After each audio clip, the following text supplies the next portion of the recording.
Que les gens sachent ici, la souveraineté dont Félix Tshisekedi fait allusion, c'est une souveraineté fantôme. Ça n'existe pas. Nous ne sommes pas souverains. C'est ce que vous devez savoir.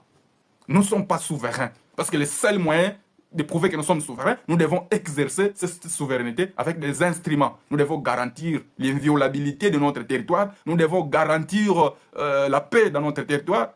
Nous devons garantir l'intégrité territoriale. Nous devons garantir l'indépendance nationale. Voilà. Et enfin, il doit veiller au respect des traités et des accords internationaux. C'est là encore, Félix Tshisekedi est un danger.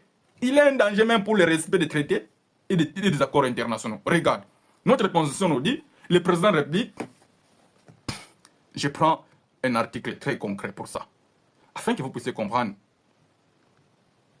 L'homme ne me pas. Parce que moi, je me l'appelle comme ça. À un moment donné, il se croit comme s'il est super. Moi, dans vos histoires de droit, là, je n'entre pas. Mais attends, si tu n'entres pas dans les histoires de droit, il faut démissionner. Parce que le président, c'est les droits. Son rôle, c'est de juger. Son rôle, c'est de veiller à ce que notre constitution soit toujours inviolable. Comment tu viens nous dire que dans vos histoires de constitution, là, je n'entre pas? Si tu n'entres pas, tu ne devrais pas être président. Tu ne devrais même pas demander qu'on puisse organiser une cérémonie de prestation de serment. Parce que tu n'as pas, comment on dit, tu n'as pas l'obéissance à la République. C'est ça l'obéissance. Quand on dit l'obéissance, c'est que les devoirs auxquels toi tu as été désigné, c'est ça que tu dois assumer. C'est ça l'obéissance. C'est ça la loyauté. Lorsque tu ne fais pas cela, on appelle ça trahison. Voilà. Le président de la République, chef de l'État, négocie et ratifie les traités et les accords internationaux. Article 213 de la Constitution. Vous comprenez? Maintenant, lui, lorsqu'il nous dit « je ne vais pas négocier », ça signifie quoi selon lui? Il croit que ça c'est un argument? Il croit que s'il accepte la négociation, il devient faible? Mais non! Lorsque vous voulez négocier, il faut prêter tous les moyens qu'il faut pour négocier un bon accord. Parce qu'une guerre, on ne peut pas la finir par les armes. Surtout que nous sommes envahis chez nous. Ce n'est pas nous qui avons envahi, mais on est envahis chez nous, chers compatriotes. L'Ukraine aussi est envahie chez elle. Est-ce que la Russie a cessé de les agresser? La Russie a été sanctionnée, 45 000 sanctions. Est-ce que la Russie a cessé d'agresser l'Ukraine?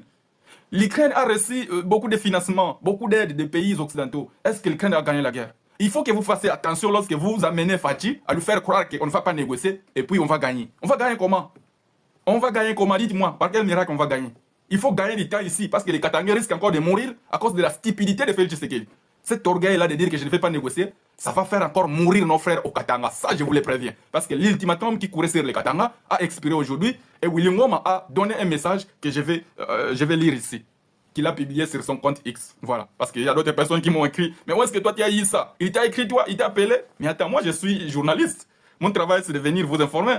Tu as un problème exactement, frérot, j'ai un problème avec Chilombo. Il ne doit pas prendre ce problème comme un problème personnel. Il est le chef de l'État. Il doit savoir que quand on est chef de l'État,